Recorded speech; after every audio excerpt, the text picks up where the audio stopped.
Okie doke. What we've got here is my old Farmall H. I reckon I've had the thing close on to 40 years. I mean 20 years, excuse me, on the 40. But you see a bent place there in the hood. A few years back I was pushing some little old saplings down up there on the side of the road where they kept on folding over and getting out in the road and brushing the tops of the cars as we went in and out. One of them got hung around that thing, and when I backed up it pulled that exhaust pipe forward, and I just kind of screwed it back in, and it went for a while, done good, and then it got to where every time it would come a big rain it'd get some water down inside the manifold, and it's been getting progressively worse. So I'm gonna have to go into it and see what's the matter to it. I never have pulled the hood off of it since it happened. So we'll get to see what it looks like together and figure out how we're gonna fix it. I'll be back with you shortly. Okay, I remember why I hadn't had that hood off so long. It darn thing heavy. But the problem is right here. This thing is supposed to be screwed in, but the screws are long gone. I about halfway had it screwed in before. I put a new pipe on it, and I went to town to the plumbing place to get a new piece of pipe. It's standard 2-inch schedule 40. But when I got there, they didn't have any 2-inch pipe. It turned out I was the only one in the country that had any 2-inch pipe. So, but it wasn't threaded, so I had to take it down there and let them thread it. Now we're going to clean her up. And I got some rods in there supposed to stick cast to steel, and we'll see if we can't weld it up. And in the meantime, I'll take you around this old tractor. When I bought it, the front end loader was on it, and that was one of the handiest things I ever got a hold of. I was raised with one and forgot how handy they were. But been some modifications made to this tractor. When I bought it, it's an auxiliary hydraulic pump right there that was hanging out here on the side, stuck out on the side on a piece of metal. And I didn't like it, so I made that bracket and changed it, and it runs off a chain off of the front pulley on the crankshaft. That makes it a live hydraulic. And for oil tank, it had old Freon bottle on here with a hole knocked in one end of it and a hose hooked to it, and that's how they had Freon oil in it. Well, I made that tank right there and put on it, and that's been handy. You know, it's up under the hood and out the way. And then I've put the valves on it there, and made the levers and everything up there to for all the hydraulics. I got 3 levers, 3 separate hydraulic circuits on it, plus a 4th one that runs this 3-point hitch back here. This 3-point, I made it. I know a fellow that's got one. It was factory made, and I went over there and took a few measurements and made me up one. This has been the nicest thing ever was. Then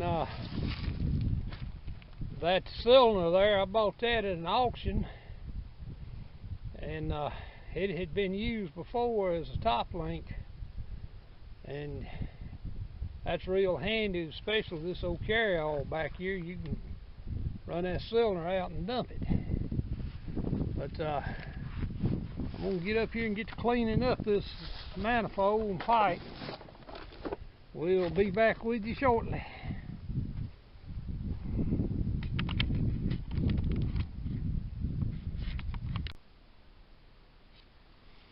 Well, I've got the rust ground down some. The threads are rusted away in the manifold and on the pipe too. I ground the threads down to where we didn't have any threads showing at the bottom and kind of tapered them up. I think I've got it pretty much straight up. Right in here, these two places where the water was leaking in, there was a little divot there that would just hold water and let it just drain it right on in there. So let me get the welder out here and see what I can do with it. Be back with you shortly. Okay, we got it daubed up there now.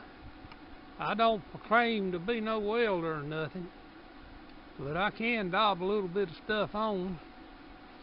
What we've been using here is called nickel 99. It says machinable cast iron electrode.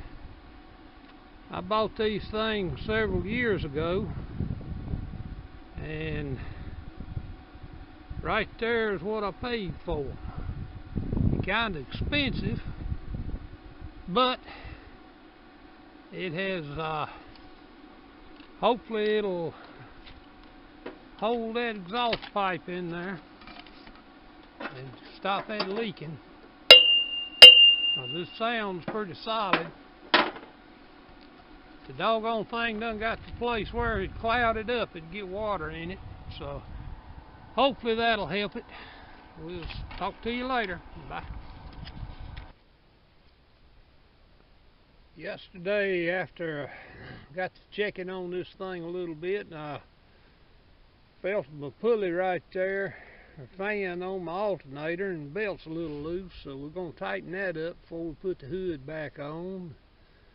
Need to do a couple other little things.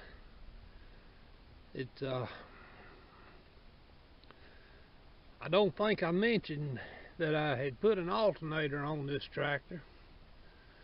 In the past, using a Delco alternator on one was a problem because the alternator was too big to go in under the hood and then swing out to tighten the belt.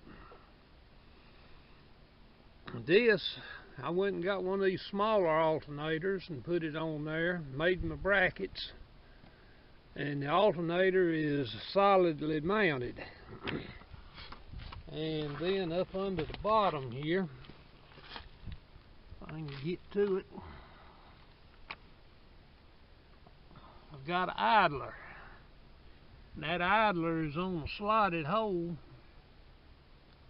Yeah, right there is the idler. And that slotted hole lets me tighten up the belt. Like I say, been many modifications done on this tractor, and it's got live hydraulics by running that pump straight off of the motor instead of the old-timey pump. But this is the bottom of the old-timey pump right there.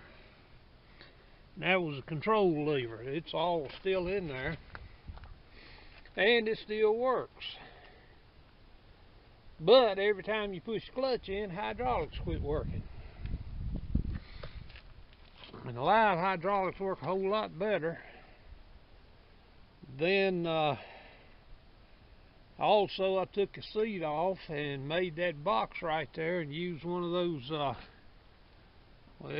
universal seats that most everybody sells, like Tractor Supply. in different places.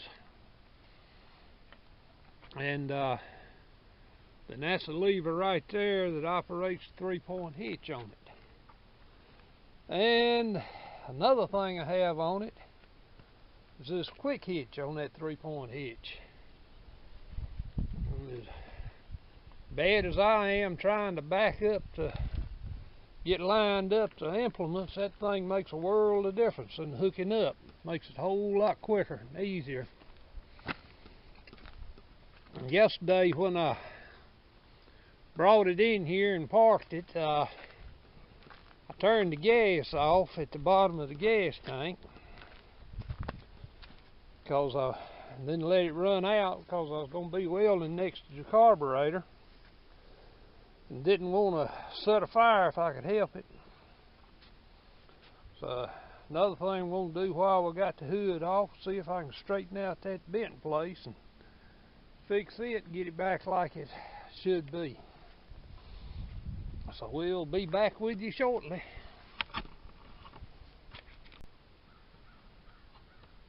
Okay, getting this back. There was a crack right there and everything it was wanting to overlap. So I took a grinder and a cutoff wheel, opened that up, and then if I ever get it back straight, we'll take a wire welder, weld that back together, and maybe we'll have it then.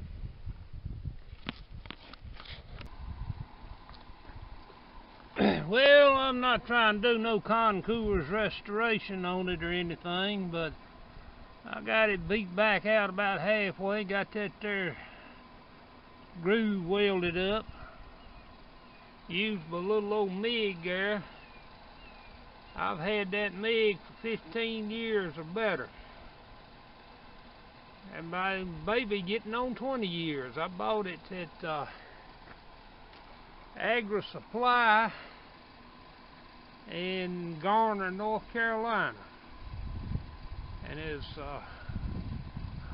Clarke 100 EN. The front of it's just about faded out. But for what it is, it has been abused and mistreated and everything else and left outside for a year, all kinds of weather. The only thing I've done to it, when it was still under warranty, the rectifier in it went out and they sent me a new one, no charge. Then last year I put a new torch on it, new cable. The old one done got so bad it wouldn't hardly push a wire through it. It would kink up and everything else. So that one there, I bought it $50 off of eBay, and actually it's supposed to be on a Harbor Freight welder, but it didn't take much to adapt it and get it on there. And when I was looking for a MIG welder back in the 90s, that one was the best one I could find as far as your duty cycle. It had a 30% duty cycle and all the rest of them had 20%. So I bought it and we've been playing with it ever since. We'll talk at you later. Bye. Well, got it back together. Don't look too awful bad compared to the way it did look. So, see if we can get it started here again.